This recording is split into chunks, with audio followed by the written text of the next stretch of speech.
પઢાઓ રામનું નામ, કાગડો પડશે નહીં. કચું કાને પીલો તોય તેલ નીકળશે નહીં. ઇલવલ અને વાતાપી નામના બે રાક્ષસો હતા. તેઓ દક્ષિણ હિંદના જંગલમાં રહેતા હતા અને ઋષિમુનિઓને ખૂબ ત્રાસ આપતા હતા. આ બંને દૈત્યોએ બહારનો દેખાવ સજ્જનોના જેવો રાખ્યો હતો. તેમની રહેણી કરણી, વાતચીત વગેરે એવા હતા કે કોઈને ખબર ન પડે કે એ આવા ક્રૂર હશે. બ્રાહ્મણો તથા ઋષિમુનિઓને હેરાન કરવાની તેમણે તેમના સ્વભાવ પ્રમાણે એક જુદી જ રીત શોધી કાઢી હતી. તેઓ શ્રદ્ધાળુ ગૃહસ્થની રીતે ઋષિમુનિઓના આશ્રમોમાં જતા અને તેમને ત્યાં ભોજન લેવા નિમંત્રતા. પછી ભોજનમાં જ એવું કપટ કરતા કે એકે માણસ જમીને જીવતો ઘેર ન પહોંચે. એમ કહેવાય છે કે વાતાપી પોતે બકરો બનીને આંગણામાં ઊભો રહેતો અને તેનો વધ કરી તેનું માંસ રાંધી ઇવલ બ્રાહ્મણો તથા ઋષિમુનિઓને ખવડાવી દેતો. બ્રાહ્મણો જમી ઉઠીને હાથમાં ધુવે એટલામાં ઇલવલ મોટેથી બૂમો પાડીને એના ભાઈ વાતાપીને બોલાવતો.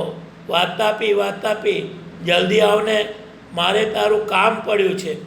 આ શબ્દો બોલતા જ આવ્યો કહીને વાતાપી બધા બ્રાહ્મણોના પેટ ફાડીને બહાર નીકળી પડતો. આવી રીતે આ બંને જણાઓએ હજારો બ્રાહ્મણો અને ઋષિઓને હણી નાખ્યા હતા. ધીમે ધીમે આ કરુણ કહાણી અગસ્ત્ય મુનિને કાને પહોંચી. તેઓ પણ તે જ વનમાં રહેતા હતા. આ દુષ્ટો એક દિવસ તેમના આશ્રમમાં જઈ પહોંચ્યા. અગસ્ત્યને તેમને રૂઢી રીતે સત્કાર કર્યો એટલે તેમણે તેમને ભોજનનું નિમંત્રણ આપ્યું. અગસ્ત્યએ નિમંત્રણનો સ્વીકાર કર્યો. હંમેશ મુજબ અહીં પણ બન્યું. અગસ્ત્યએ ધરાઈને ભોજન કર્યું. પછી મંત્ર ભણી હોయ్યા હોయ్યા કરી પેટ પર હાથ ફેરવી તેમણે ખાધેલું તરત જ પચાવી નાખ્યું. પણ હાથ ધોવા ઉઠ્યા એટલામાં ઇલવલની બૂમ સંભળાઈ, વાતાપી, વાતાપી, જલ્દી આવને, મારે તારું કામ પડ્યું છે. એ સાંભળી અગસ્ત્ય ખડખડ હસવા લાગ્યા.